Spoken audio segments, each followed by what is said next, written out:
Good afternoon and very warm welcome to this next TED Talk. I'm Srinivas Chokakula. I'm the President and Chief Executive of CPR. This TED Talk, those people who have attended the recent TED Talks, it's slightly different because the recent TED Talks were focused on the theme of water-centric urban planning. That is linked to our current ongoing research program with the National Mission for Clean Ganga. But this one is something that we thought we should organize because we have this opportunity to host today's speaker, Dr. David Meyer, because he was just passing through Delhi and we grabbed the opportunity to have him speak to us here. As you must have noticed, it was a very short notice, yet it is quite nice to see many people around the table, as well as I don't know how many people we have there. That's pretty good number I see. So that's very nice. David, you should be pleased that there's quite an interest in this topic. Yeah, flattered. Right. So for those who have not joined these talks earlier, these are the talk series that the TREADS initiative at CPR organizes. TREADS is an initiative that is, if you expand it, Transboundary Rivers, Ecologies and Development Studies, that was founded when the Ministry of Jal Shakti has established a research chair on water conflicts and governance at CPR. And this is a research cluster that primarily focused on transboundary rivers and governance initially, but it expanded its interest to the broader area of water policy and governance. And then we continue to focus on transboundary governance challenges, but then we do look at other issues as well. And one of the Jal Jeevan mission is one of the emerging interests for us.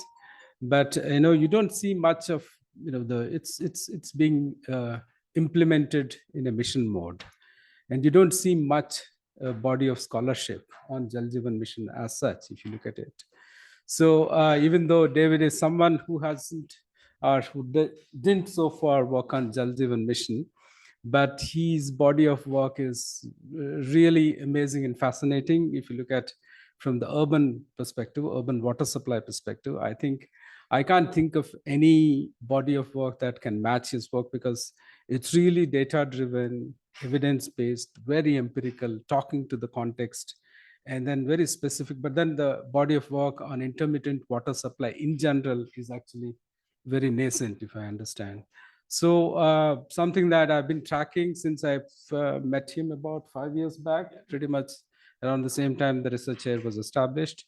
I've been, I think tracking would be a poor description of my very detached engagement in his work, but I was quite interested in his work and I've been very keen. And then when I was incidentally, something that David thought about, very kind of him, and then we are co-supervising a PhD student at University of Toronto where he's working.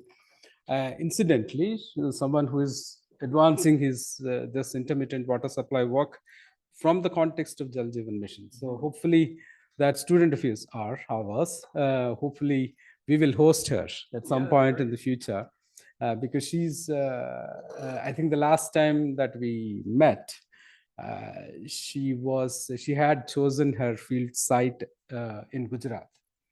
But then, I think the recent India-Canada relations and the other practical constraints made her to probably reconsider. But then she's continuing to pursue those interests in Gujarat. That far I know.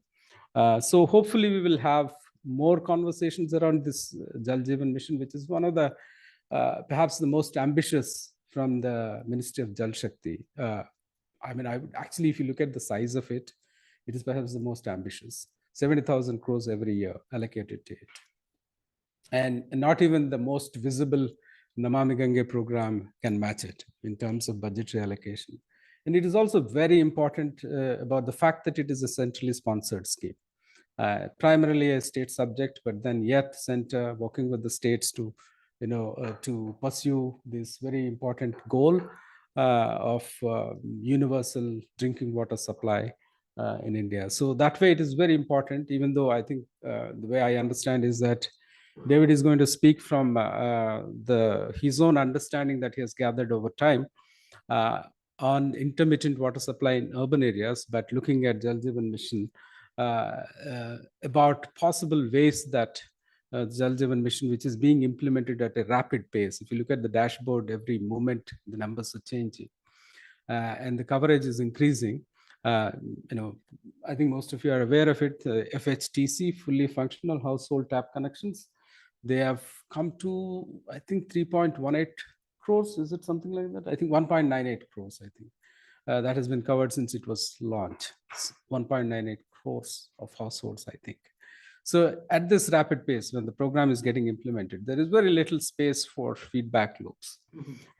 So hopefully we are making some contribution by opening up this conversation to engage with this very important program that is happening right now. So with that, I think quickly before I hand over, obviously, I mean, I just need to introduce David. I think I did refer to him, but then David is now a professor, an assistant professor at University of Toronto at the Department of Civil and Global Engineering. So that's one of the key things that you need to sort of pay attention to. He's a civil engineer who's trained, and then also someone who did his PhD at MIT at the mechanical engineering department. So you will see those glimpses of his insights from those perspectives. And his research aims to improve the well-being of those who rely on intermittently operated piped water supply systems. I mean, you know, if you look at his papers, he cites this number of almost 2 billion or 1 billion households across the globe supplied with intermittent water supply. So any effort to improve the outcomes of intermittent water supply is a significant scale up in terms of the impact. So he invents new ways of measuring, modeling, regulating, benchmarking, and operating intermittent water networks. I mean, I think he has got a pipe that he has invented himself that he carries around. You know, so it's so which was installed, by the way, in Saket in Delhi, in Saket, right, in one of the blocks for his PhD work, I think. Dr. Mayer has over a decade of experience working with utilities in India, including Delhi and Bangalore. His work on intermittent water supply has been published in top engineering journals. And then his newest interest actually focuses on building resilience of rural water supply systems across the globe, but hopefully more in India. So with that, in fact, actually a couple of research, I think the second PhD student is also working in India. Is he or she going to work on it? I hope so. Right. So he's got one, you will see us hosting, because I'm a co-supervisor and I have an obligation to host. In any case, her work is very interesting because she's going to install, I mean, what is interesting is that she's going to install sensor-based instruments in the household tap connections to measure the variation of supply, both across space and time over a season, across seasons, I think. And that massive data she's going to analyze to share about various kinds of aspects of dimension of drinking water security. Fascinating work. I don't think that kind of work has ever been done in India before. So with that, before I hand over to David, a couple of housekeeping rules. Just a simple thing is that please put off your phone or otherwise put off your ringer. And the second one is that those people who are on Zoom, please put your question and answers in the Q&A space there, and then I'll be forwarded by our communications coordinator via WhatsApp these questions. So if I'm looking at the phone, please know that it is because I'm interested in your questions, not because I'm interested in my messages. With that, David, over to you. Thank you very much. Generous introduction. Thank you. The field of intermittent supply is fascinating to me. It's fascinated me for over a decade. Absolutely 1 billion people. I think there's a lot of claims to the social motivation to topics from sanitation to water that involve the scale of billions. I'll say as a PhD student, one of the things I learned from my PhD advisor was it is really hard to be the best at something if there's lots of people who do it. So I would say the other reason intermittent supply is an excellent research area is because there are not that many people who do it, which means you don't have to be that good to be making a contribution. So I think it's worth thinking through a relative value add in a space. And I think intermittent supply is 20% of the world's water pipes and like 4 researchers, maybe 10, but That's madness. So anyways, I'm delighted to talk to you today about this kind of intermittent water supply meets functional tap connections space, certainly drawing on my expertise in intermittent supply and pushing that forward towards Jal Jeevan rather than the other way around. So if you're here to hear from an expert in the Jal Jeevan mission or its performance indicators, make better use of your time. But if you're here for a thoughtful exploration of what does intermittent supply mean for a pipe network and the people who rely on it as it applies to urban systems and rural systems, I think we have implications for Jal Jeevan. So make your choices accordingly. The last housekeeping thing I'll say is I'm a professor at the University of Toronto, and when I talk, I get excited. It's very difficult for me to stay in my chair. It's very difficult for me to use a microphone when I see people on the other side of the room. So if I get too excited and start jumping up and down or forget to use the microphone or even more likely start yelling, just remind me. You're allowed to dance as well. Great. My course evaluations usually say like, this person is oddly enthusiastic about water pipes, but it makes class tolerable, I guess, question mark. Anyway, so that's me. Use these ones. Use these ones. Okay, great. So my name's David Taylor Meyer. I like to look at the social implications through the lens of a pipe, right? Let it go on. It's not a factor to me. So functionally, my research looks at the social hydraulics of water supply. We'll talk today about the 2022 Jal Jeevan Functionality Report, which is an independent audit of the state of rural water supply systems. I'll tell you why I think intermittent supply matters and give you this new way of thinking about intermittent supply. I think it will do three things. It'll help you understand why demand satisfaction is critical, help you understand how to think about inequality or inequity within a community, why I think frequent water supplies, whether or not they're continuous, and then finish on something about kind of why I think some emerging research findings that suggest that intermittent supply can compromise agency.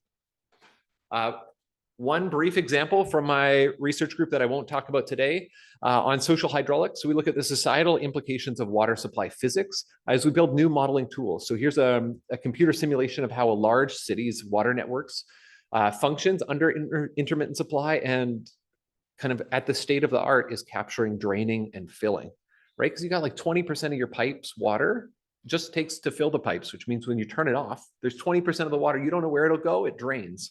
And so if you're not modeling where the drainage happens, you miss major implications. That's not what we're talking about today. Today, we'll talk about the Jal Jeevan mission's performance. Pardon? Oh, sure. I mean, this is classic me. This is, the song and dance of like, whoo, things I won't tell you about. What do the color codes mean? I believe they are the degree to which the pipe is full. So at the beginning, the red means it's filling, but it might also be velocity. I'd have to read the legend more carefully. It's probably velocity now that I look at it. Yeah. So they're really rapidly filling in the red pipes. But the point is we're simulating network hydraulics in a really new, interesting way with my PhD student, Omar. Good question. This is great. So this is over time. This is over time during a 2-hour supply cycle. So 30 or 40 minutes into supply, everything turns blue. People are getting water, and then supply ends, and you can watch similarly the water disappear through the network. But perhaps that's. Thank you. Please ask questions. Tell me I'm wrong all the time, and do slow me down or ask for clarification. The Jal Jeevan mission is not something I am an expert in. Drains, sure. So we have a pipe, right? Oh man, I always get in trouble for showing. That's great. Please. Water conveyance. We push water through a pipe, but you can only push water through a pipe when there is water in the pipe, right? So it's like that glorious moment when you're having your mango lassi and you begin to suck on the straw and nothing is there yet, and you watch it fill, right? So, and then there's nothing left in the mango lassi cup, but there's still stuff in the straw, right? So that last bit is in the straw. And in a water pipe network, the amount of water you put in the pipes can be a non-trivial fraction of the total amount of water delivered that day, 10, 20%. So when the reservoir is empty, the water utility no longer has control over where that water goes. Gravity takes over and it goes to the bottom of the hill, right? And so there's some contexts, some communities where the folks at the bottom of the hill get 24 hours a day of water supply, even though the utility turns the tank on for 1 hour a day, because the whole rest of the community drains to that low point. So we capture draining to get to the low point, and you have to capture filling because sometimes there's a 20 or a 45-minute delay between the reservoir turning on and that tail end customer getting or user getting water. Oh, in the situations where they have a suction pump, Haha. those are the people who would be getting to us. The people with a suction pump can get more water faster. And but not the last bit. I mean, you can put your, if you tip your plumber well, you can put your tap connection on the bottom of the pipe and then you have access to more of that. But if it's a sloped pipe, it doesn't change your access that much. So in a really flat network can make a big difference to tap into the bottom. But this is tempting. I came to CPR and you want to talk about hydraulics and pipe physics. Certainly, anytime. But let's at least begin zoomed out of the pipe and know that I'm happy to zoom right back into the pipe. Well, next time we know that this slide needs more time. Certainly, yes. The point is we make modeling tools was the purpose of the slide. Jal Jeevan's mission, right? Like the numbers are staggering, right? Almost 11 crore new connections in 4 years. This is just the January update. It's not January anymore. So 13 is probably the right number. We see this enormous. This is, yeah, okay. Yeah, sure. Great. Can the folks online not hear? Is that what you're telling me? No, it's fine. Nothing. Okay, great. But these are kind of dashboard level statistics where these are the numbers that get reported as functional. But if you haven't dived into them, there's actually, yeah. Yes, functional household tap connection. That's great. We're going to get along. No, that's the target of the Jal Jeevan mission is to have functional household tap connections. So, well, I'll certainly help you understand how they've defined it, and we'll be kind of broadly exploring what it might mean. But so in 2022, they had the most recent functionality assessment of these household tap connections, which was, as far as the report reads, relatively independent and had a thoughtful sampling design. And so a few snippets from that 2022 report that I'm not involved with. In rural villages with piped water supply, most households report getting water 7 days a week. But a quarter of households report getting water for less than 7 days a week. So there's 8% that get water 1 or 2 days per week, 14% that get water 3 or 4 days a week, and 4% that get water 4 or 5 days per week. So less than once a week, yeah. Yep, so this is a functionality report on rural. Mm-hmm.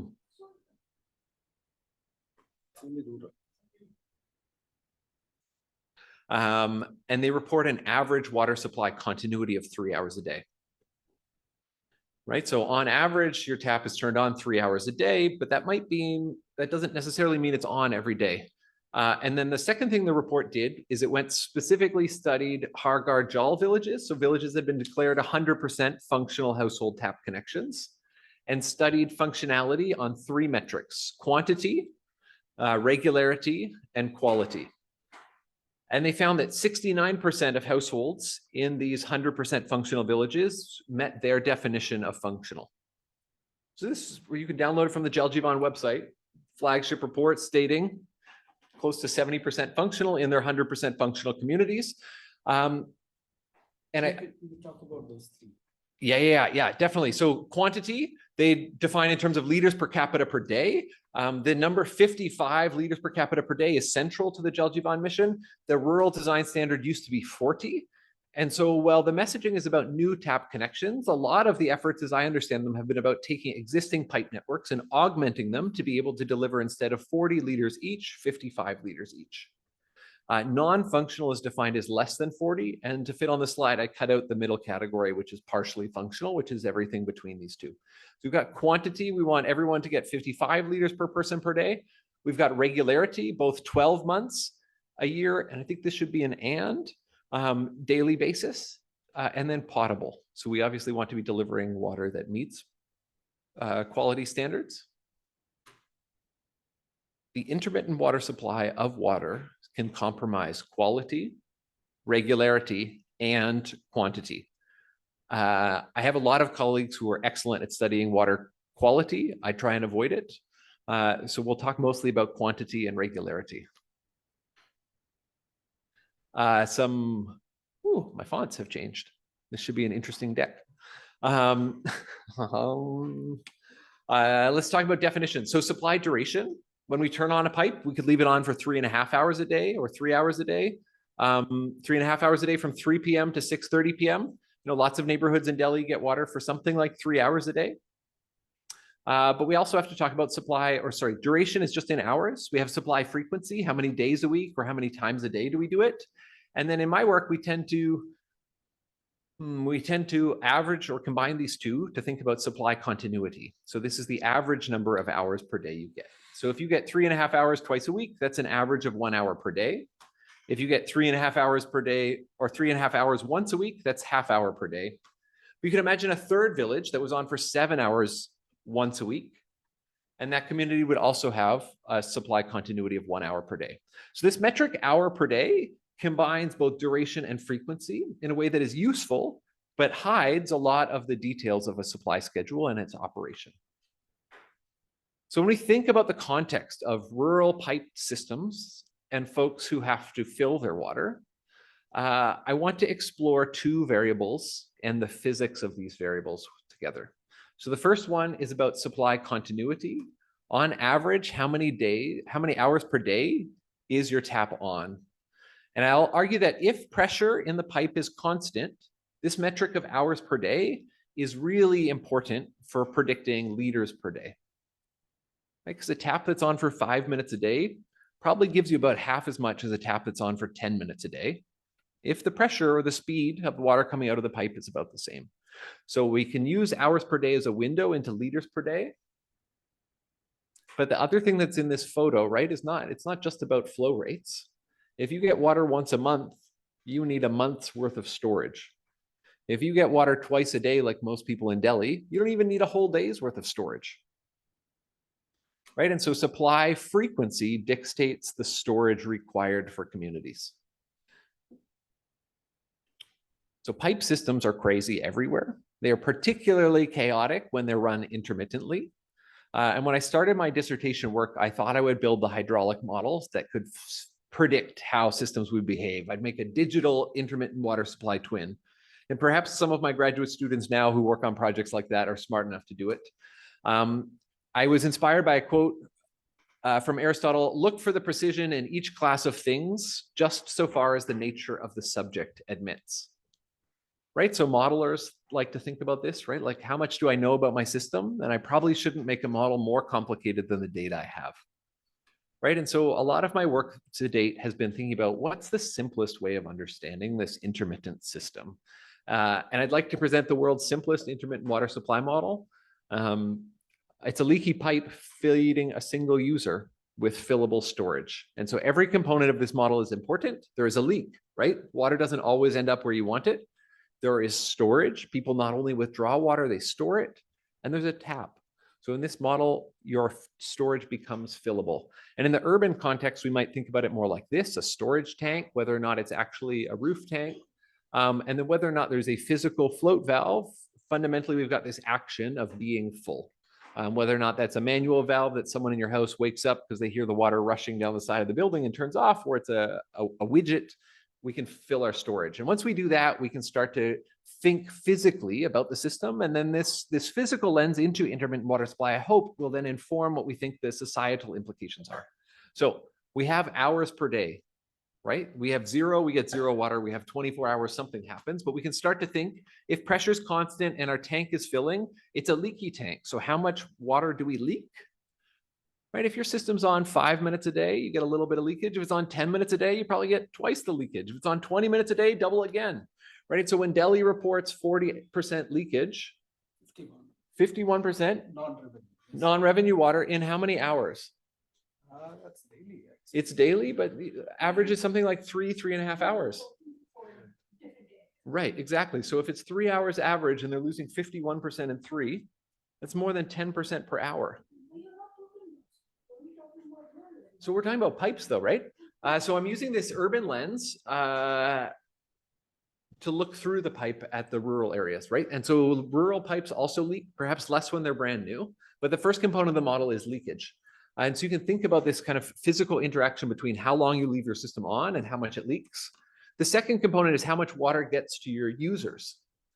And so at the beginning, if your system is on 20 minutes a day instead of 10, you probably get to take out twice as much water because 10 minutes a day wasn't enough. And now you get to fill a second bucket.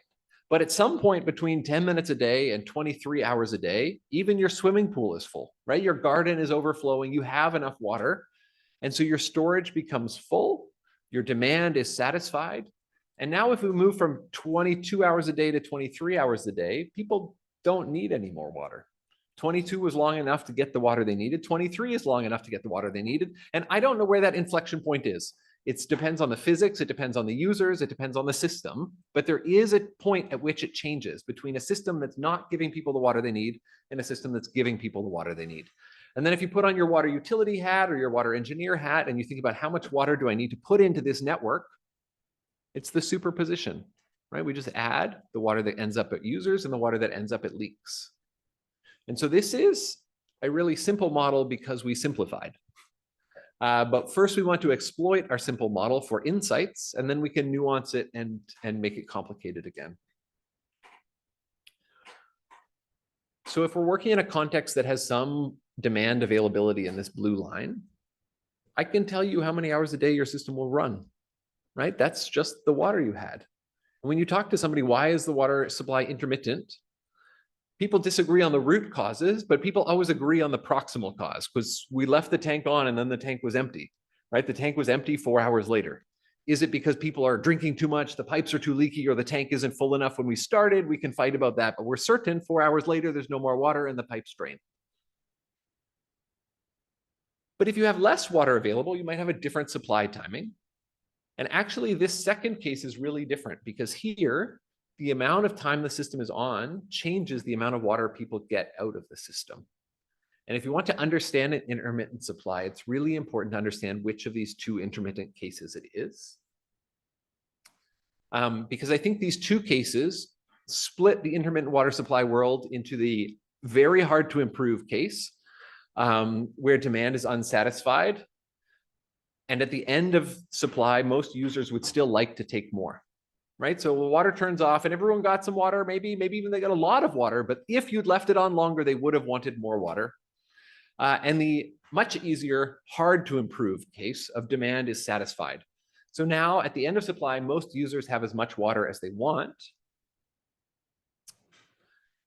So the first, that easier case, a satisfied intermittent water supply is only hard to improve. Why? Because the amount of water needed to push it more continuous is less.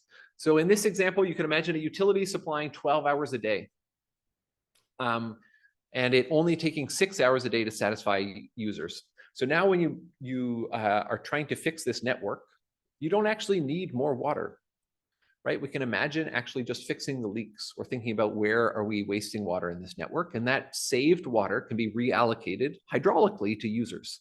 So without actually adding more source water to this system, we can achieve 24/7. And in the urban context, forgive me, a lot of the contracts for fixing water utilities or achieving 24/7 are designed on this premise that we'll make the networks better and the rest of it will be figured out. Well, the water we save from leakage, we can give to users. Please.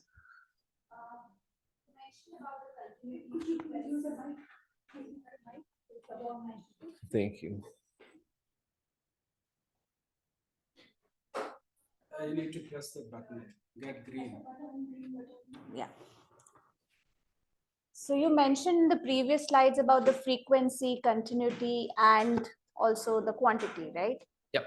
But how do you actually define satisfaction is something that I'm really missing out in this. Thank you, it's hidden. And it may vary from, rural to urban households, right? Absolutely.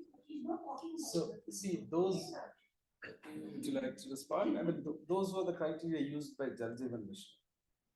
No, The criteria that.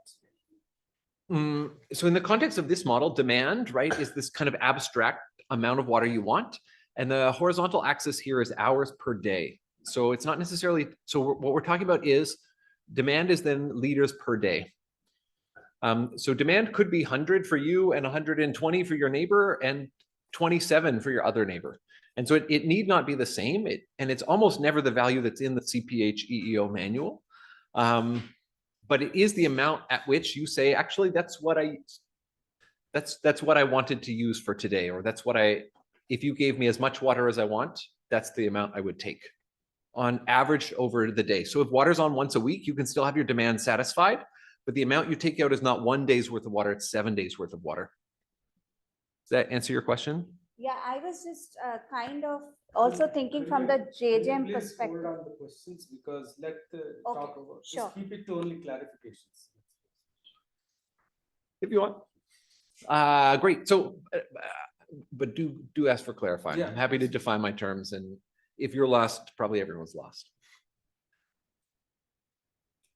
So this is the easy case, right? This is the case that's coming out of Europe of intermittent supply, where we can fix the leaks and leave the system on longer. It's much harder if demand is unsatisfied, right? Because all you know is demand is unsatisfied, and you don't have a good estimate for how much people would use if you gave them a lot longer supply. So it's so hard. I've got to zoom in on this graph. So now this is 0 to 6, right? And the blue line is the imagined water availability. So here we're running 2 hours a day when it might take 6 to satisfy demand. And here's why you can't, this is very hard, because even if you make a perfect network, 0 leakage, you get to run an extra 10 minutes a day, right? Like you've spent all the money to fix every single leak in your network and nothing has changed about functionally how it operates. So this one is very hard because you need a lot of work either to change how much people want, pricing, conservation efforts, things like that, or a lot of work to get more water to go into the system. Even, yeah, please. I didn't understand why it's easy to fix leaks, but hard to put more water. Fair.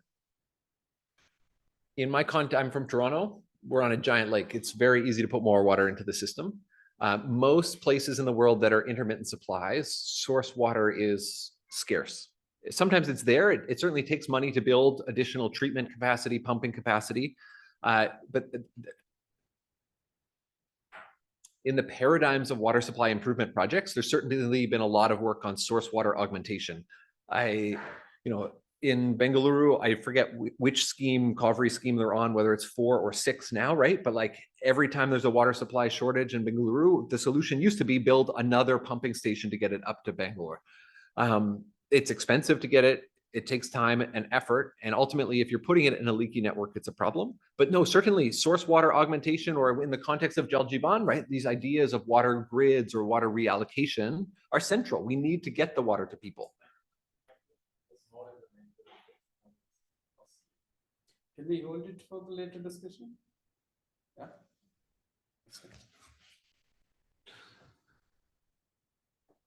Yeah, I mean, we'll come back. Okay, great. All right. Here, if you fixed every leak, there were way more leaks, which actually makes them cheaper to find and fix, at least some of them.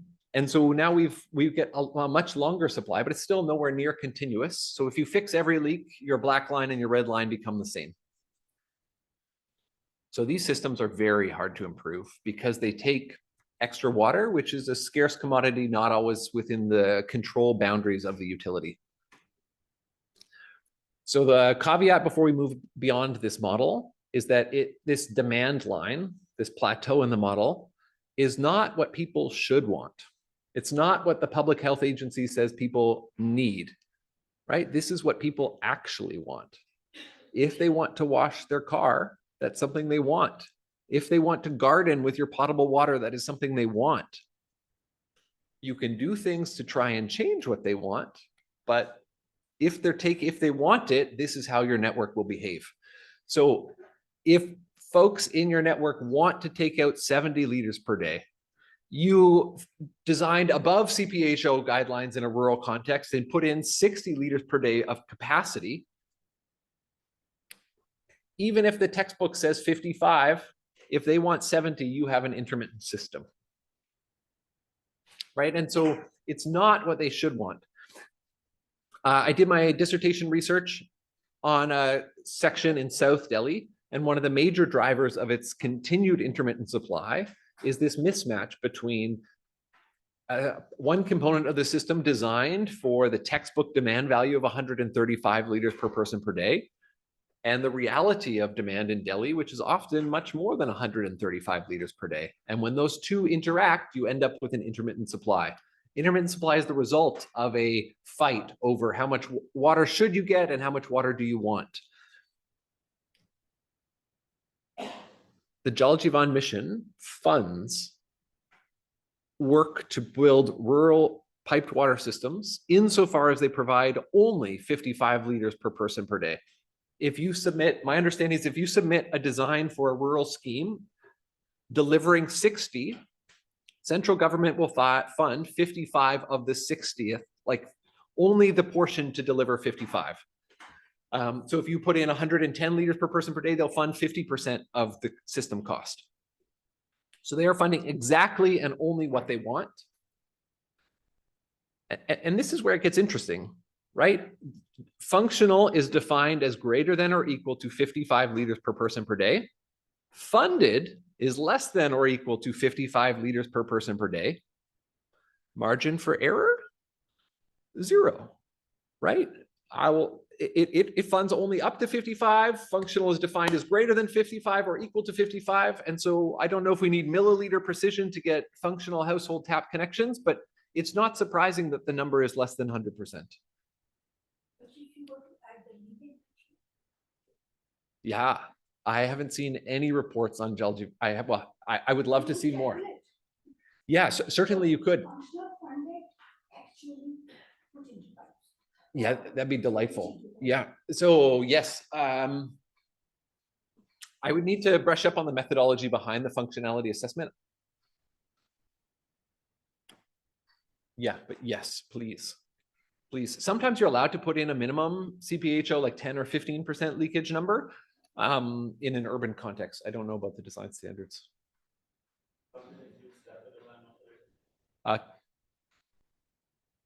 Good question. That was. It's primarily capital. That's what my then question was. I think the funding is for laying the pipe water structure, infrastructure, not for how much water is being supplied to the consumers, right? No, even sourcing is also funded, where you get the 55 LPCD.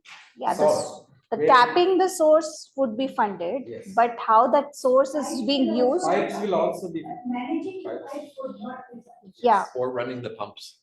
Yeah.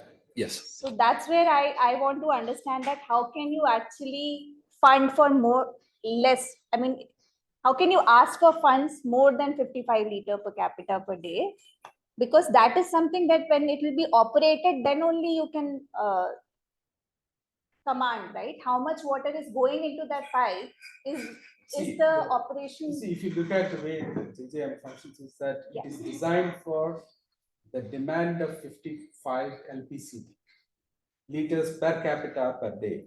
Now, if you look at, if you do the basic calculations about how many households and how many liters that are required, that much source is assured. Okay, so if the assumption is that 55 LPCD would be reached at the household level. LPCD, liters per capita per day. Yeah. So that is what. Beyond that, it is basically it's about whether there are reasons for the capacity to increase, or there are existing conditions that would allow supplying more than 55 LPCD. It's up to you. I mean, basically, it depends on the context of the situation, local conditions. But JJM certainly funds 55 LPCD to ensure that every household gets at the rate of 55 LPCD. But her question is not answered. The project doesn't cost fund operational cost. Exactly. Yeah. Yes. And that's where the 55 liters per capita per day would be. So I think some. Operational cost is different. And that comes from different, but not from steam funding. Yeah. So I would.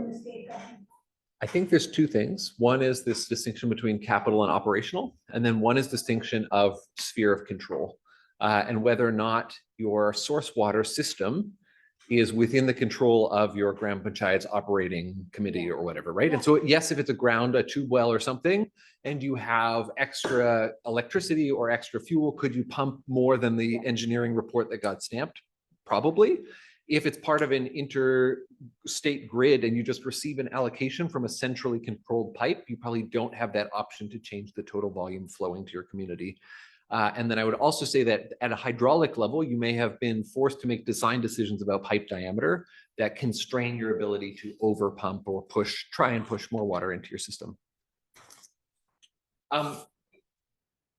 That's what we learned from the simple model, right? This one customer or one user.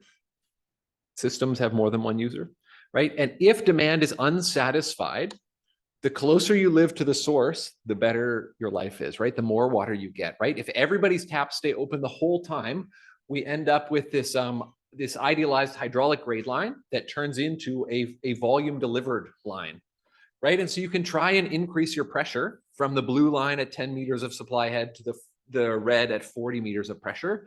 The higher you make that tank, unless demand is satisfied, you keep getting the same curve. The person closest to the tank just gets even more and more and more. And if you're forced to design one of these lines to have an average of 55 liters per capita per day, that's fine. But where's that line going to fall, right? That line is going to fall with the majority of your community below the average, right? And so there is this spatial component to hydraulics when demand is unsatisfied that is uncompromising and not equal. And I think that hydraulic reality of intermittent supply, especially when demand is unsatisfied, is underappreciated in the design literature on intermittent supply, in the CPHEO manual, and even in the academic community that writes about intermittent supply.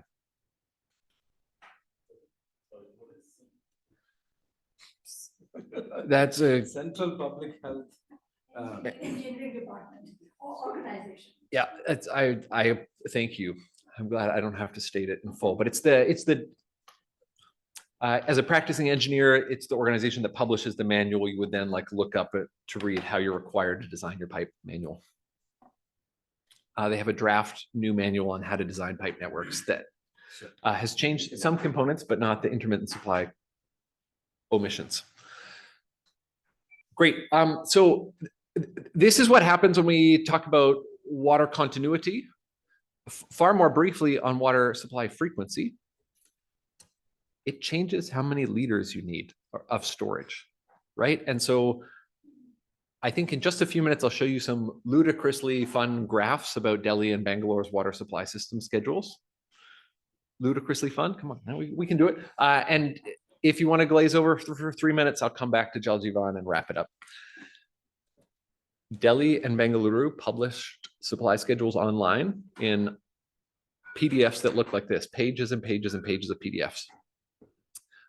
With several graduate students and undergraduate students, we digitalized these PDFs and generated pictures of what supply schedules in Delhi and Bengaluru look like. So yes, exactly. I saw it and I was like, this is like one of those Rorschach ink tests to see if you're a psychopath. Every horizontal line is a different area of the city, colored in when it's supposed to be turned on a given day, and colored by how many days a week it's supposed to turn on.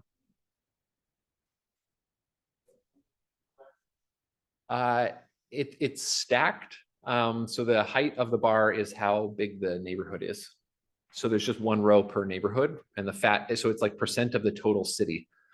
So I'll show you the graph in more useful ways. Here's a histogram of how many hours per day different neighborhoods that are population weighted are on in the two cities. And the big takeaways include, no surprise, Delhi gets water every day or even twice a day in most neighborhoods. Bengaluru, it's more common to have water every other day. The supply frequencies are not that different. Delhi's got an average of something like, I don't have my notes in front of me, but more like 3.5 hours per day, and Bengaluru is closer to 3 or 2. But the distributions are far from equal, right? Delhi's got this nice little pocket over at 24/7, and the worst supply on paper is 20 minutes a day. is the posted plan. Bengaluru has one neighborhood where the plan is 20 minutes once per week. That's what the PDF says they're going to try and achieve in your neighborhood, is 20 minutes once per week. So encoded in these large urban supplies are inequities, or at least inequalities. In the context of Jal Jeevan, much of this spatial heterogeneity will be between villages rather than within a village, because these are differences in supply schedule. One of the big reasons supply schedule matters is because the less frequently you're supplied, the more storage you need. And so I inverted the problem and I said, given the supply schedules in Delhi and Bengaluru, how many hours or how many days of storage would this household need? Right, and these are really different. Most households in Delhi need less than 1 day of supply. Lots of households in Bengaluru need more than 2 days of supply. Storage, thank you. Yes. I will skip the inequality metrics. You can also map wealth onto those neighborhoods and those explorations. But when you talk of storage of water, and that storage of water is non-palatable for certain reasons. And the water which is continuing for certain time, people keep it for for their drinking purpose. The rest of the water is used for the washing purpose. So urban people know they want to have the best of the water. For that, you have any ideas? Yeah, great question. I will certainly re-caveat that quality is important, understudied in the models I presented, and there's certainly a difference between water that's being supplied when it's pressurized and water that's sat on your roof growing in the sunlight all night long. Yes. Fundamentally, if we think about it, in the rural context, a functional household tap connection is giving you the 55 liters per capita per day it's supposed to. How many days a week it's on, times the number of people in your household, is the volume of storage you're required to have. And there's a lot of people who do not get 7 days a week under the Jal Jeevan mission. Right? So now we're talking about partially functional.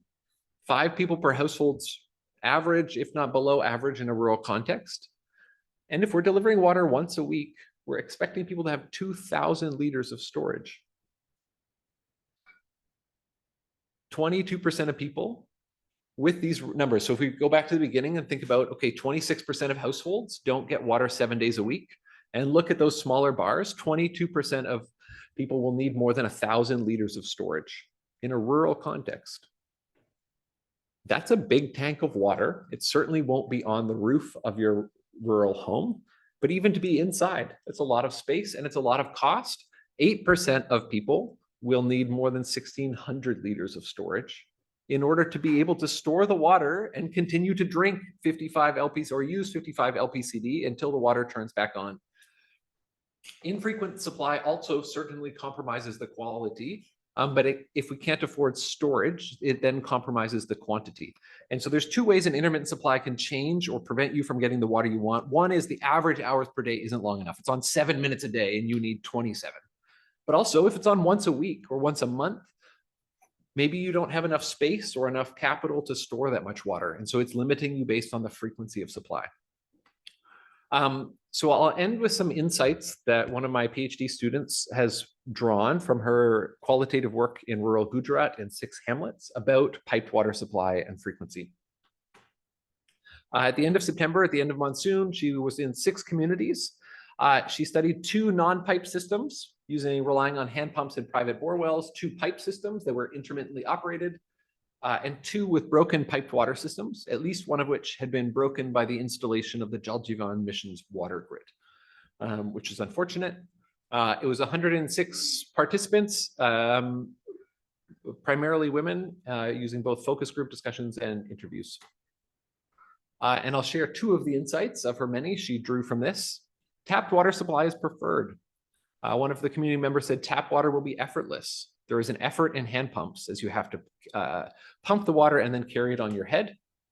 Bore well is good. It's just about turning on a switch. Hand pump requires work through hand and you need to carry it on your head. But she also found that centralized control of supply in an intermittent system reduces households' autonomy. So she heard folks say things like, the person who starts the water comes to tell us that the water has started. It's off, but when water is about to come, it makes noises, but we are not home at that time, then we miss the water.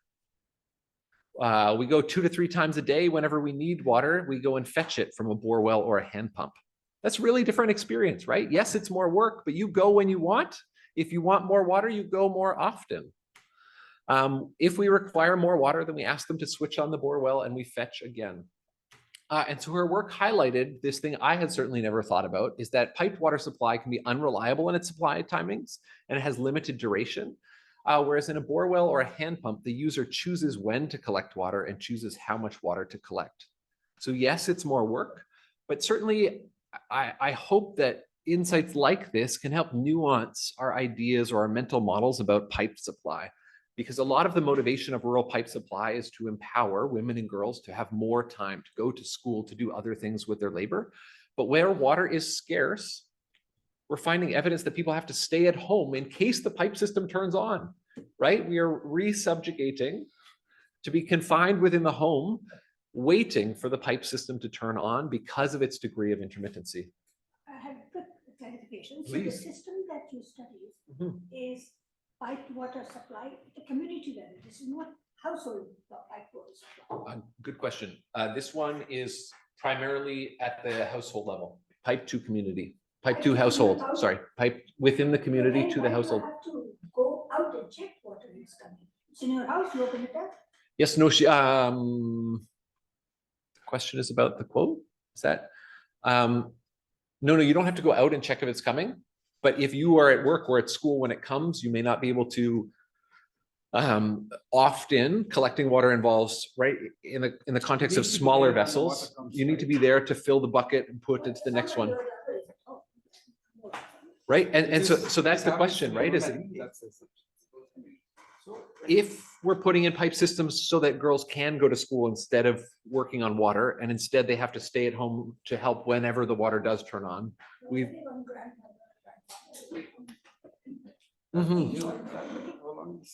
I have, I think, my conclusion slide. Yeah, so we'll just wait for that. So finalizing her work, and then I have one conclusion slide after that. I'm certainly not here to say that hand pumps are better and pipes are the worst. Hand pumps require distance, time, and physical labor. Private bore wells involve distance, power interruptions, and sometimes power dynamics between the owner and the user. But piped water supplies have an underappreciated drawback of intermittency and supply timings. They're also vulnerable to power interruptions. System pressures are not always even. And I think an underappreciated drawback is compromised autonomy, right? You've taken a variable you control with effort and given it to some centralized body. So in today's talk, I was hoping we would explore intermittent water tap connections through a lens of what does functional mean, especially from a physics perspective, with some possible connections to the Jeevan mission's conflicting goals of volume and reliability. And I hope that you take with you this kind of mental model of intermittent supply being this leaky pipe feeding a single tap, or this unsatisfied pipe with this hydraulic gradient that you can't supply by pushing water harder or turning up the pressure. Demand satisfaction is critical, right? Whether it's 10 liters per person per day or 300, the textbook number is irrelevant. It's about how much people want. And that's what drives the physics. Unsatisfied demand perpetuates within community inequality, right? If people don't get the water they want, you're stuck with this hydraulic gradient. That's because of how pipes work. Frequent supply is critical to equitable and reduced storage coping costs. And intermittent supply can compromise household agency. So that's me. I have lots of hypotheses, but they beg questions, concerns, collaborations, and we're always looking for data. We're also looking for value judgment. Thank you. Please. That will be in the next talk. No, this Yeah, one. sure. There is a Right. question that I Anyway, require. now thank you. Have I sufficiently provoked? Right. Thank you, David. That was, I could see that challenge of reconciling with the engineer in you with the other more policy or otherwise other kind of social questions. But there are plenty of, it's almost like turning into a primer on Jal Jeevan mission. We will do another session on that. But at the moment, let us just use what we have right now here. Who's somebody who's who has spent a lot of time in understanding intermittent water supply systems. So let's go with the questions. Yes, you have been asking. So please go ahead. Mike, please. Yes. Please introduce yourself Yeah. too, please. My name is E. Somanathan. I'm a professor of economics at the Indian Statistical Institute, and I work on environmental economics mostly. I guess the question that I'm most interested in is what are the relative costs of moving from a system in which everybody's investing in private storage to a system in which that storage is provided centrally and then the pipes are pressurized so that you don't need to invest in that private storage. And of course, the gains from that is not only that you avoid the storage investments, but it's also all of the people who can't afford those investments, then it's the unsatisfied demand and the costs imposed on them. And I imagine that the answers will be different. If you ask people in South Delhi, it'll probably be vastly more economical to get rid of all the private storage, and because people will be willing to pay for the higher quality system. Whereas if you go to a poorer area, then they may not be willing to pay for the higher quality system. They would prefer the lower price and the lower quality system. But have you looked at these trade-offs? Great question. Thank you.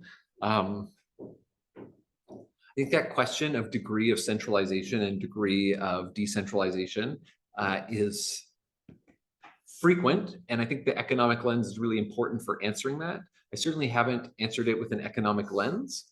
I'd love to, certainly. Let's team up, let's study it. Yes, please.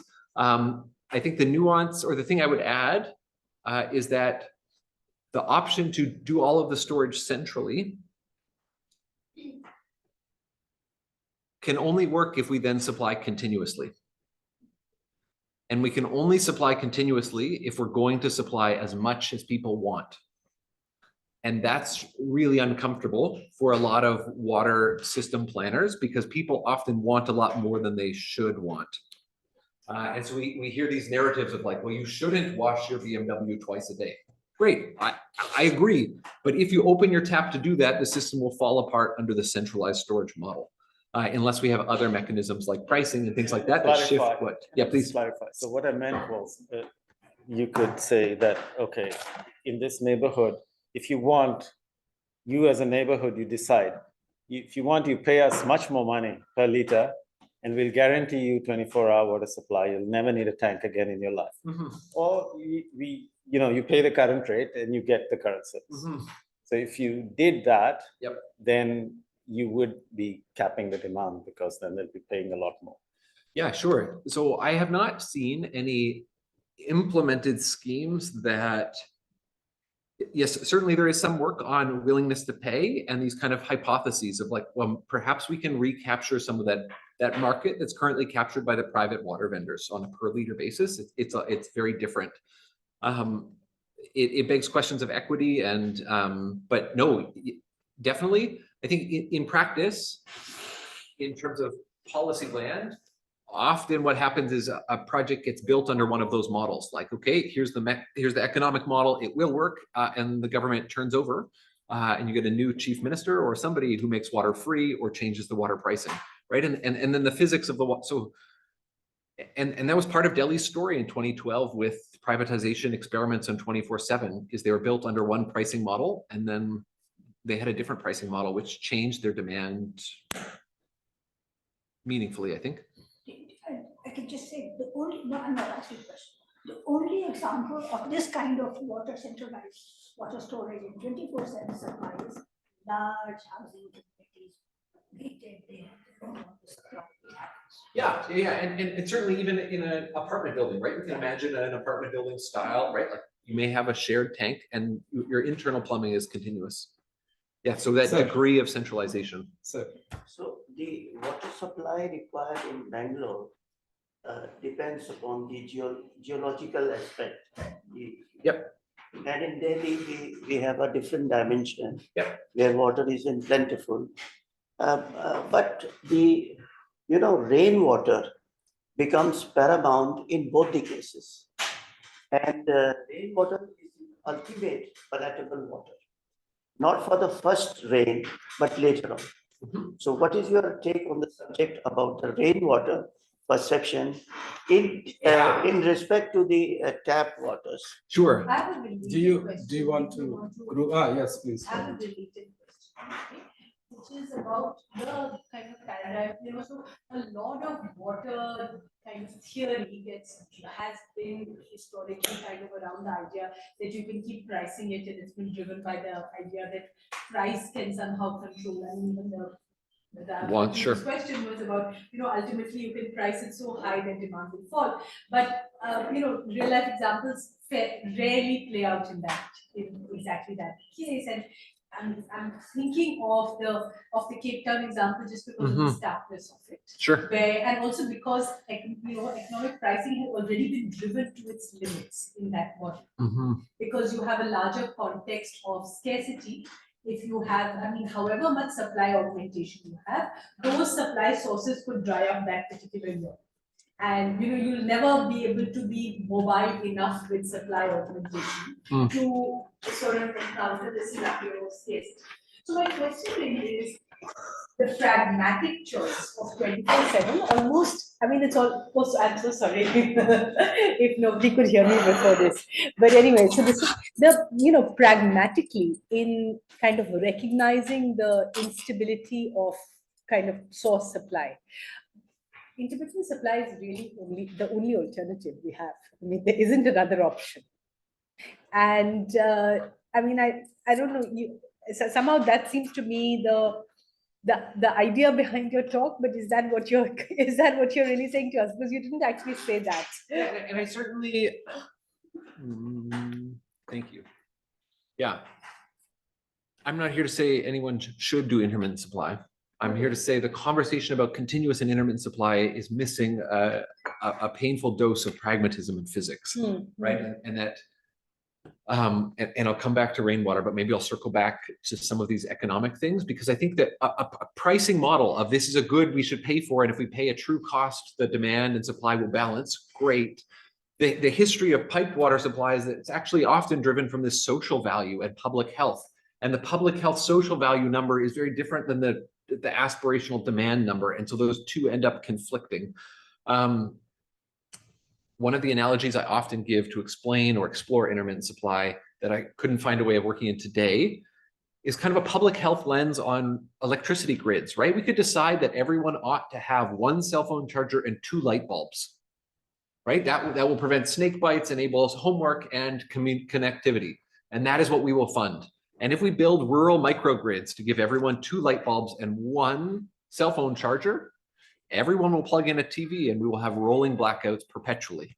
And that's what we do with water systems, right? We design them to give everyone what they need, and we have rolling blackouts because we've inadequately wrestled with this demand and want. And so I don't have an answer for what should we do. This is the comeback of, public engineers have historically always said intermittent supply is the only method of rationing that we have.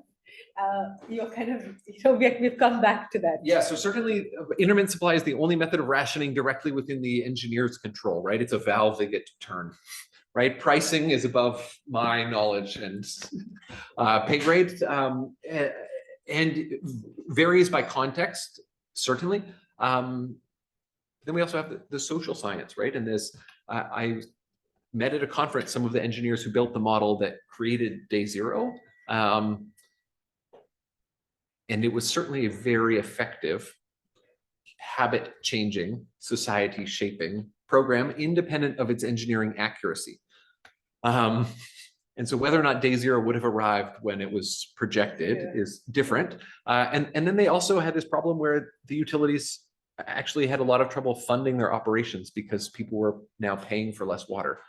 So it conserved demand and changed their economics. Briefly, rainwater. Yes, certainly rainwater after the first flush is clean. There's this, it's nature's intermittent supply, which means we have to pay attention to frequency. when we answer, is it the right answer for drinking water, right? If you live in a community where it rains twice a day reliably, if you live in a community where it rains once a year, that is a lot of storage required for it to be only, or even a meaningful shift in what your dry season water supply is. At a water basin or a water recharge level, it's a different question. Because essentially we're then using groundwater or surface water as our storage volume, and then we can get well beyond 2,000 liters. There are questions. Yes, on the. We'll go back to the. We'll come back to the room. Let's finish the Zoom questions. Some of the Zoom questions. Perhaps But especially before because that- in the room we can talk afterwards Right, too. Yes, but just to respond to you, Delhi is not flush with water, partly because it actually gets 90% of its water supply from sources outside Delhi. And that is partly the reason why we had this crisis about a month back in April. Anyway, that's just to clarify on that front. It's the tread So, moment. You have one very interesting question. At least one of the, this is Shailja Singh from School of Planning and Architecture, Delhi. It's quite a lengthy question, but I think what I found very interesting is that your 55 LPCD can be met within 6 minutes. Did I say that? You didn't say it. Okay, it's because it's not, the pressure. I think somebody has actually are familiar with this. The design of piped infrastructure is for the pressure of 9 liters per hour. So if that is the case, you can meet it within.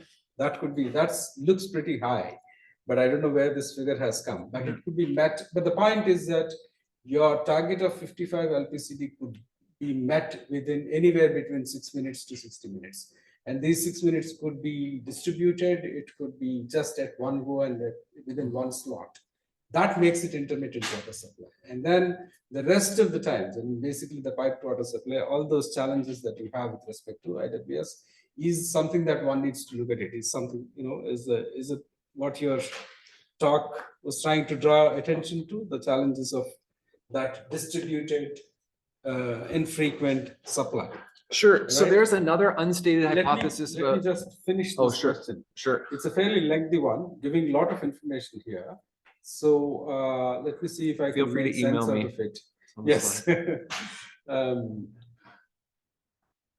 I think as what you've explained thus far, there's some engagement in the chat about some hydraulic calculations. Like, here's the rate at water which could flow out of a pipe. Like, if it comes out at 5 liters a minute, you only need 11 minutes to get 55 liters per person per day. Check. So I'll just nuance. You have 5 to 10 people per tap. So now we're talking about, if it was only 11 minutes, now we multiply by 5 and we're at an hour.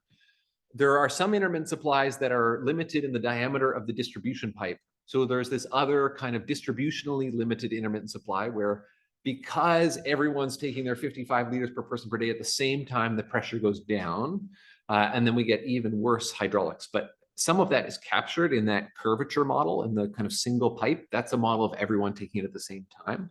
Yes, if we all slowed down and took only what we need at different times of the day, we could have a continuous supply. But if we all slowed down and took only what we need, that would then become what we want, because we're choosing not to take more. In some sense, it's this kind of physical tragedy of the commons, right? Yes, it could work like that if we didn't throw our trash.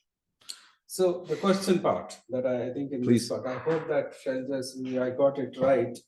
The question is that if this is the kind of Sure. situation when it comes to meeting the target of 55 LPCD, do you think that it should be supplemented? These are my words, by other community sources such as dug wells and hand pumps to meet the satisfaction that you mentioned. Do you think a fundamentally intermittent water supply system like Jal Jeevan Mission needs to be supplemented with other sources which are at the community level to meet the Yeah, so 90% of water demand is agriculture, right? And no one is going to build a pipe network that can do.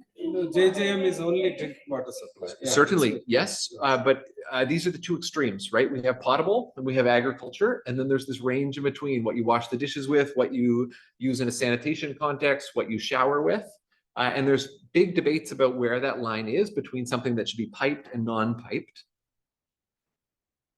Yes, strong reactions about we shouldn't be using Jeevan water for agriculture. If you have a garden right next to your house and you have a tap that has 9 meters of pressure and it comes out at, I don't know what we agreed on, liters per minute. It's hard not to garden those tomatoes on a hot day. And that turns into what people want. And so again, the point is the physics of pipe networks are so unforgiving at this distinction between want and need. And that is why intermittent is so persistent. So the question is, do you think that in your view, I mean, I think it's very difficult to answer in designing the Jal Jeevan mission. Do you think it needs to be supplemented, at least to the extent that your students brought information from the field? Do you think it should be supplemented with other community sources? Yeah, exactly. So this is, it is. Okay. Well, no, Okay, that is an answer at least. Would you agree? Yeah, okay. So Dr. Pushpa Pathak's answer is that it is already supplemented by this community. It is, it always has been. Source water stacking is done by reliability, quality. Take a couple of more from the Zoom. I and just then wanted we will to- come back to Zoom, unless it is a question that is follows up on this. I just wanted to bring this additional thing of inequality that you were mentioning for the Please. distance between of the household, specifically the tail end household.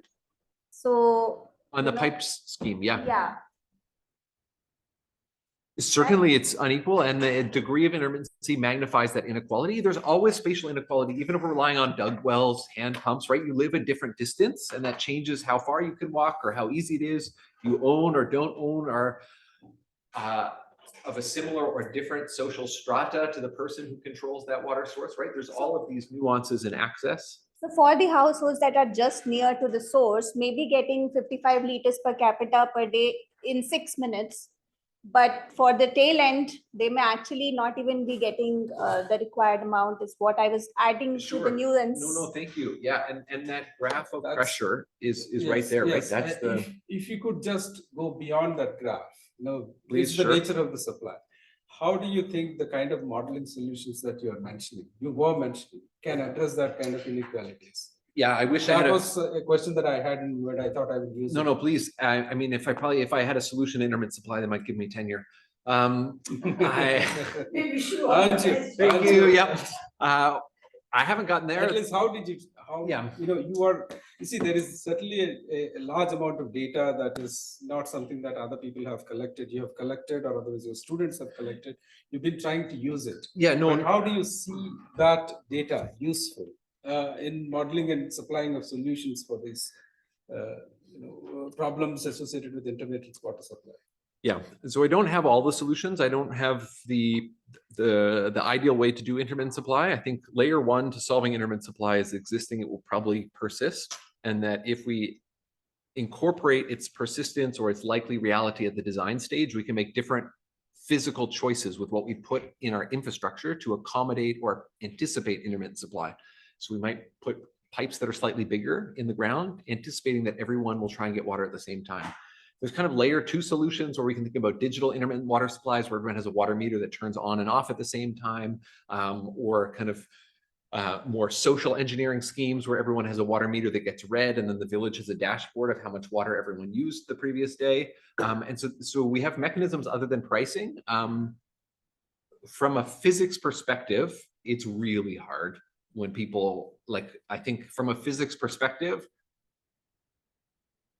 when we use a pipe system, we are agreeing that physics will distribute the water. And when we talk about equity, we're wanting a different system to distribute the water. And those two are really hard to get to be the same thing. Yes, we can. I've got cool ideas about how you lay out a pipe network such that the number of people sharing the tap stand varies as a function of the anticipated hydraulic gradient or something like that. In the old systems of urban piped design, your ferrule had a different spring setting to try and compensate for the pressure so that you would get water at a different rate, whether you were at the top of the bottom of the hill. But yeah, at the tap connection under the ground. Yeah. Okay. So I lost track of how many questions I took from Zoom and then nominate. Why don't I'll take one from the room and you read the next one from Yes, there and yes. synthesize. Yes, please. Okay, sir. Right, Please introduce yourself. My name is Kartar Kapoor, and I'm a wanderer. But this is, I'm studying comparative study in the evolution of history. Okay. I've been to Canada Great. quite a few times. My children are there. Most welcome. I think you have Canada in mind, right? Which has the 70% of the drinking water of the world. And every drop of water is drinkable. You can take water from anywhere and drink it. Over here and rest of the world, we are paying for the drinking water. That is, we have to pay for a drinking water. That's a bottle that you get in the market. Now, I make few observations, if you allow me, please. The first observation is every house might have tap, not necessarily water. You have to draw water from the main line. I live next door, very near Sabjang Enclave. Even in center of the Delhi, we don't get water in our taps. We have to draw from the mains by the electric motor and fill in the tank and then send it up on the top, right? You're not getting water, you are drawing water. That's the difference, right? Then the quantity of water, we are not getting, nobody's getting quantity. And the quality, don't talk about it. Now the next time, that is the fundamental right, water and air, right? We are buying water now, but maybe in future we have to buy air as well. No, Right? No, forgive me. Canadian air is being sold in China, mind you. You know it, right? Causes of shipping crisis. costs, No, yeah, I know it. Causes of water crisis. There is a crisis. We are not talking about the crisis. We're talking about water, which is not available. Drinking water is not available. We keep talking water. But what is the cause of the crisis? That is very important. Nobody looking at the crisis. And there is a quote. There's a quote, word over. This is the word, I'm talking perception of the scholars. The perception, third war will be fought on water. Yeah. They say. Sir, could you please restrict yourself to the question?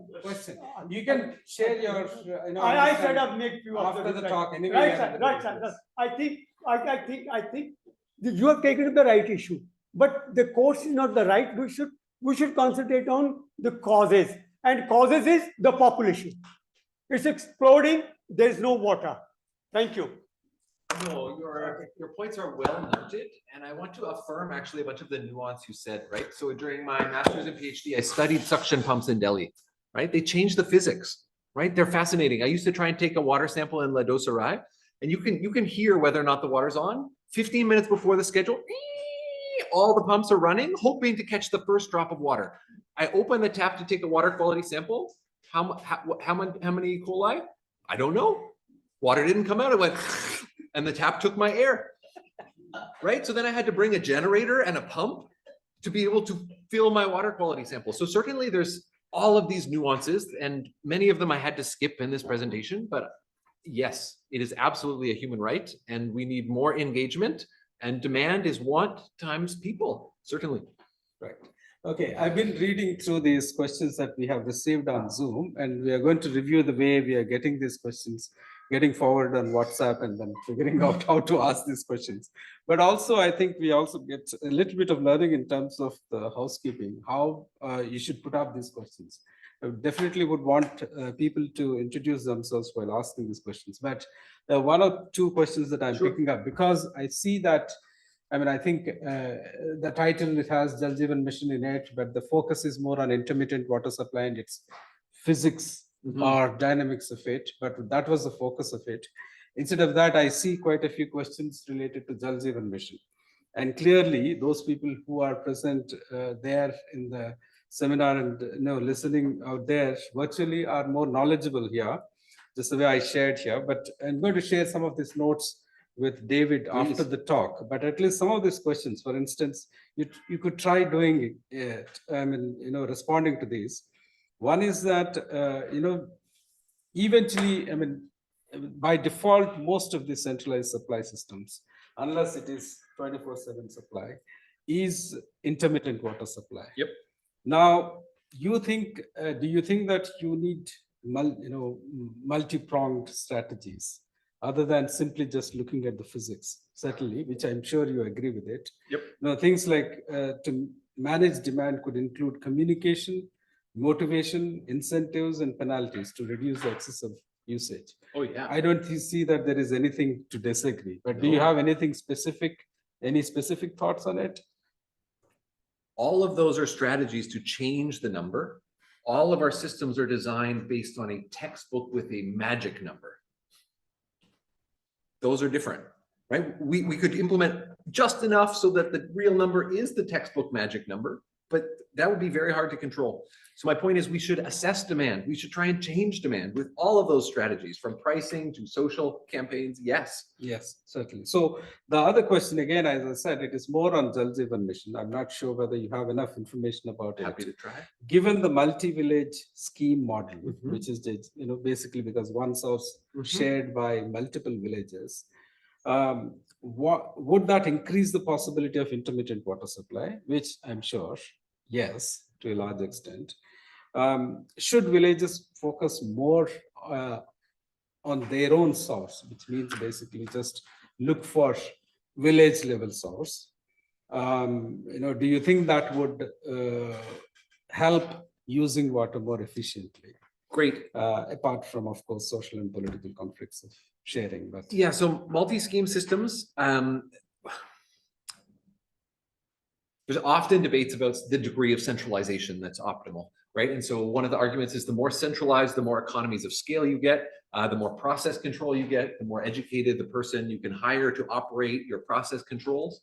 But the more centralized your system is, the more that control is centralized, and then the more spatial and temporal and physics can change the way things are distributed. And so at the other end of the degree of ultimate decentralization, everyone has their own borehole with free electricity, and they get as much water as they want in their own control, right? And so these systems are about this wrestling between. I think the other thing that's important is, even if we gave every village their own system, geography, rainfall, soil structure, groundwater levels, that doesn't make it equal, right? And so actually sometimes these multi-village schemes are designed to make things more equal in terms of source water availability. But in those supply schedules I showed of Delhi and Bengaluru, right, there's big examples of once you have more than one zone, you can run them differently. And once you have, depending on the physics or the valve structure of a multi-village scheme, you could certainly imagine them getting different valve settings that might be thoughtfully in response to different elevations, but they might be also in response to different political or power dynamics. right. So there is just quickly, let me just finish this question. Oh, okay. So in JJM, they have a single village scheme, which is mostly groundwater based. And these groundwater based sources generally dry up during summers. And to basically make sure that those villages that are being served under single village schemes does get water during those dry months, JJM is trying to also connect them to multi-village scheme to ensure that they have continuous water supply across those months as well. So I thought that this might be a good information to add. Sure, thank you. Actually, that's very useful. You didn't introduce yourself even when you asked your first question. Yeah, I'm Bhavna Badola, Program Director from Piramal Foundation. We are one of the Rural Wash Partner Forum with Ministry of Jal Shakti. Thank you. Thank you. Thank you.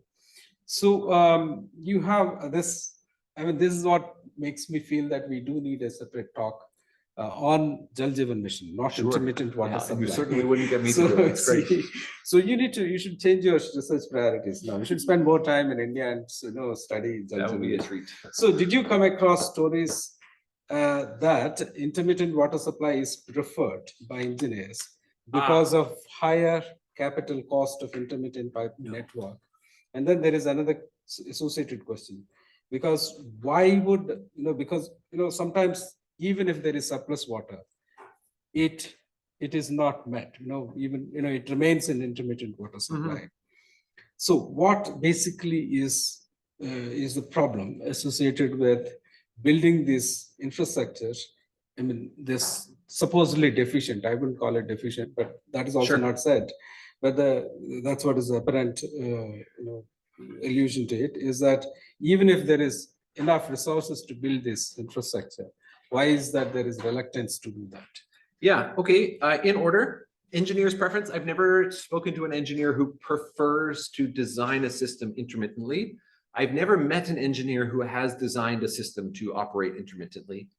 because there are no engineering tools to design a system that runs intermittently that I know of, right? What do you learn in engineering, civil engineering school? You learn how to run your EPA net or your water gems model that runs continuously. So my research group is building tools that would help that engineer be able to do his job if he preferred intermittent supply. But I think there's an implication in that question about this kind of capital, like building a system that costs more capital would be better for the engineer. Perhaps in a scheme of privatization where you have a CapEx-based remuneration, perhaps, but honestly, at that level, I've never seen an intermittent supply design. In the debates in the 19th century about whether or not the UK should have continuous or intermittent supply, capital cost of piping was one of the factors they included in their debates.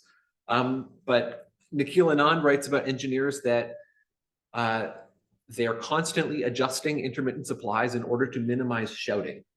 And in my interactions, shouting, the number of people yelling at them.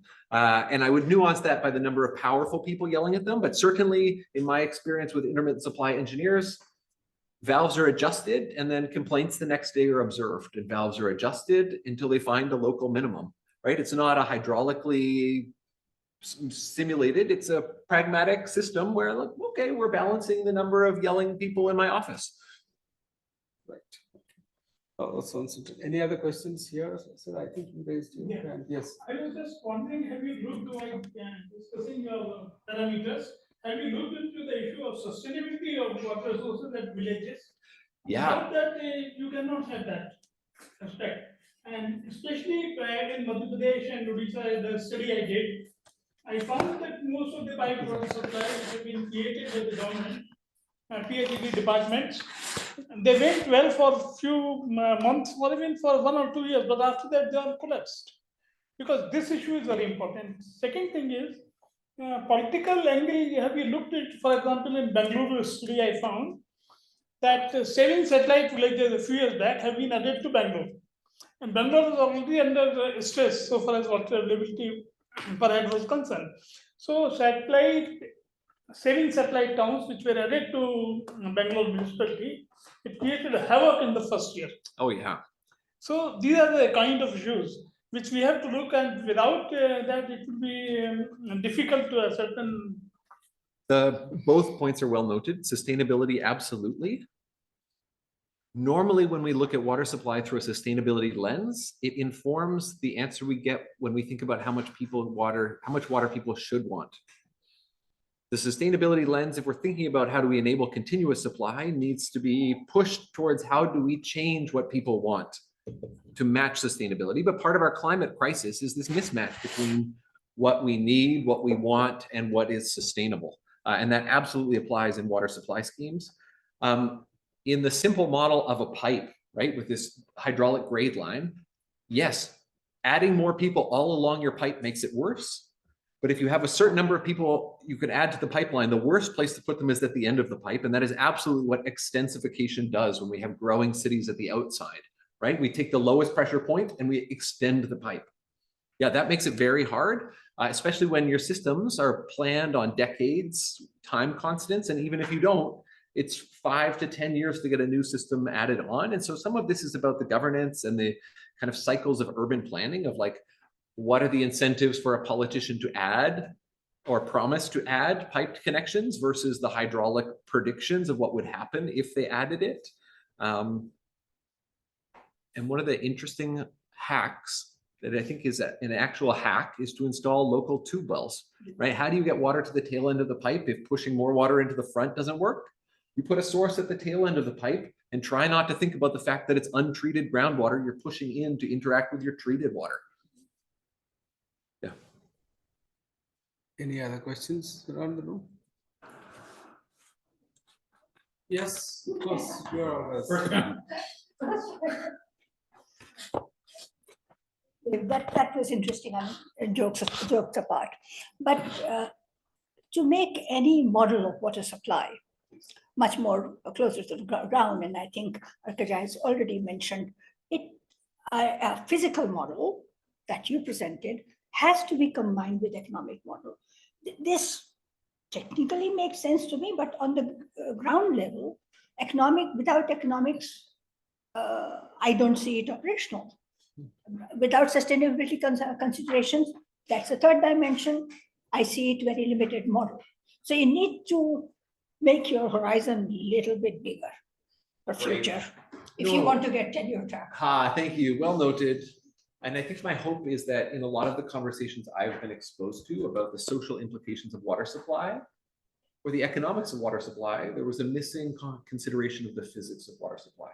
So I would love to do that. I would certainly need a team and great collaborators. So,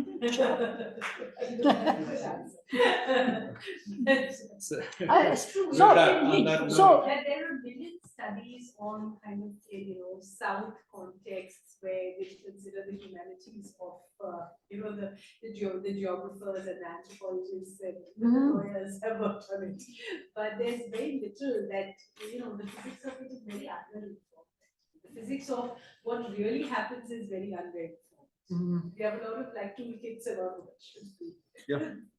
So just, I have, I'm trying to simplify some of these things, cluttered thoughts, but, in an ideal situation, Sure. I mean, we do want continuous water supply, right? Would you agree? First In my question. ranked order of preference Right, without yes, constraints, yes. definitely. Water's on all Now, the time. It's no, cleaner, you partly don't because store there it. is one dimension that you avoided. You said deliberately said that I'm not going to engage with it, which is water quality issue. Yep. So intermittent water supply systems are more susceptible to Quality issues. quality Yes. issues, right? Yep. So now between the spectrum of this Mhm. intermittent water supply, the worst of it in attracting this water quality issues, to there's assuming that the continuous water supply is less of water quality issues. How do you address this water quality issue using your physics modeling of intermittent water supply? Some thoughts, and generally, I mean, this could be an opportunity for you to talk about your future research directions if you haven't already. Sure. Yeah. Noted. Quality is important. It is not within my credible research. Well, okay. So we could, in the 19th century again, when we were fighting about whether or not the ideal was continuous or intermittent, we being broadly the engineering community, although perhaps the colonial engineering community,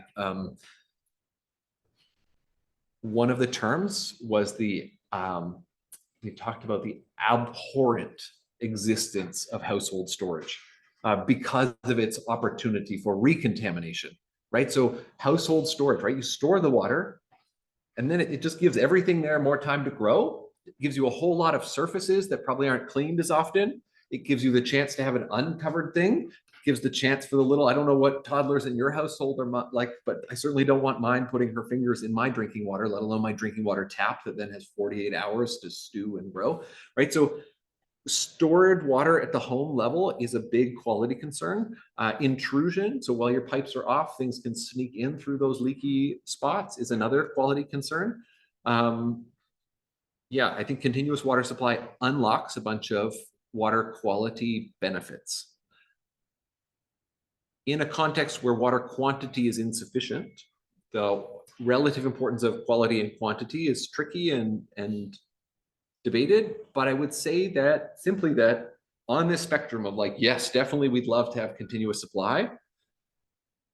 The worst thing is we have an accidental intermittent supply because then we didn't get the chance to design in damage mitigation physics things. And so let's design resilient continuous supplies that on the off chance, whether it's a 1 in a million chance or a 1 in 10 chance, they become intermittent. They're okay. They're as good as they can be, and they're designed to bounce back to continuous. Because right now we design continuous systems, hoping they're not intermittent. And then the day they become intermittent, they get stuck in this kind of physical situation that makes it really hard to pull them back to continuous. And so I've tried to sidestep this question yet again by saying we should design resilient continuous supplies that can bounce back and perform well intermittently or continuously. Yeah, that's a one. Yes, yes, please. That's one assured way of. That's the kind of pitch for funding. Yes, certainly. For my future, If resilient is yes, a very thank you. important word. Yes. Yeah. Thanks.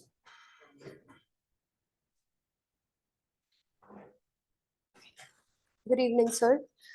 Sir, I am a postgraduate student at University of Delhi, and this has been an enlightening session for me. So, sir, my question might not be as technically nuanced as the others, but so you touched a topic in your paper that the intermittent water supply that leaves more unsatisfied users also creates hydraulic inequality in the system.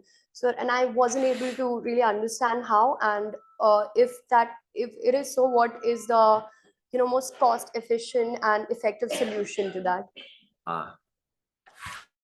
I understand the question. You need to go back to the graph. Yeah, well, I mean, we can go back to the graph, but fundamentally, right? Like, Yeah, it's a challenge for as you water without- flows through the pipe, right? We have friction, so the pressure is reducing along that pipe. And if we all get to cut the same size hole in the pipe, you want to live the closest to the reservoir because your fountain squirts the highest, the fastest, right? And so if the system spends its whole day in fountain mode with every opening squirting as fast as it can, pressure wins. And you want to be as close to the reservoir as you can, or the source or the pump, because the pressure is the highest and your flow rate's the fastest. How do we get around that? If people get enough water and they start to turn off their taps, then even though the end has lower pressure, the first person turned off their tap. And now it's not just a race on flow rates, we get to incorporate time. And so flow rates are driven by pressure, and that's like a rate, liters per minute. But if we have different minutes, then we can get same volume. Right? So if the first person is happy in 10 minutes and they turn off their tap, and the last person is happy in 20 minutes and the system's on 20 minutes, that's great. But if the first person and the last person both have their taps on for 20 minutes, then it stays unequal. And for the first person to turn off their tap, their demand needs to be satisfied. Whether that's because they washed their car or not, or they socially conscious decided not to wash their car, great. But it's certainly not because the engineer decided they would not or need not wash their car. Does that answer your question? Yeah.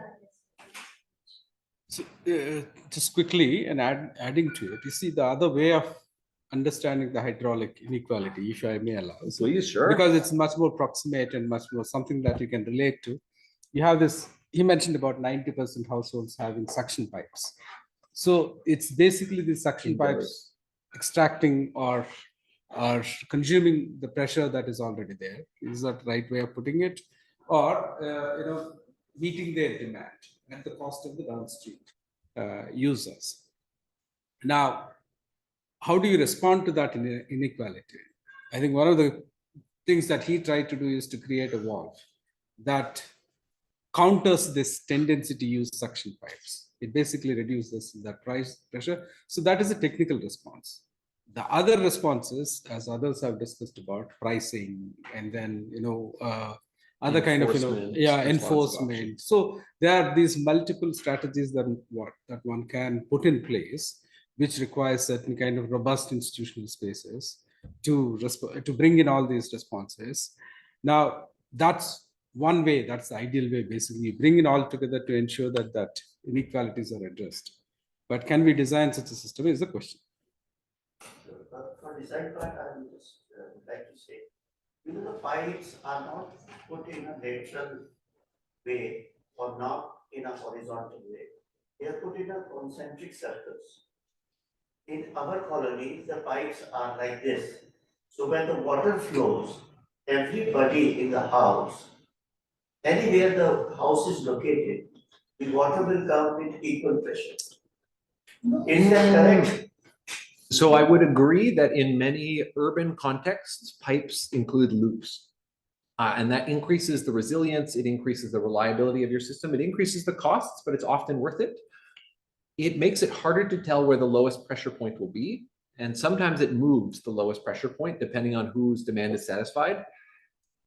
Loops can help increase the minimum pressure, but they do not, if the flow rates are high, you still, so that graph, right, that the model I showed you, the research paper about that model shows that is a pretty good model even for networks with loops, because they end up under the high flow rates of intermittent supply, having pressure profiles that are well approximated by a straight pipe. Right, then we are past our scheduled time, past 10 minutes, but still, thank you for sticking around and asking these very interesting questions. Besides, I'm sure David has a lot of things to take and back and then look into. I certainly have plenty of Feel free to things to contact basically me. understand. Yeah, and David would be around, and you have on the slides you have seen his coordinates, or otherwise you can go up University of Toronto website and look up for him. Reach out to him if you have further questions or clarifications or plans to collaborate with him. He's someone who keeps passing by, and then we will try to catch him every time he comes and shares his research. So I think we have coffee outside, or otherwise David is going to be around for a while. So feel free to catch him and talk to him about further questions. Thank you all for joining Yes, us thank you. even on that.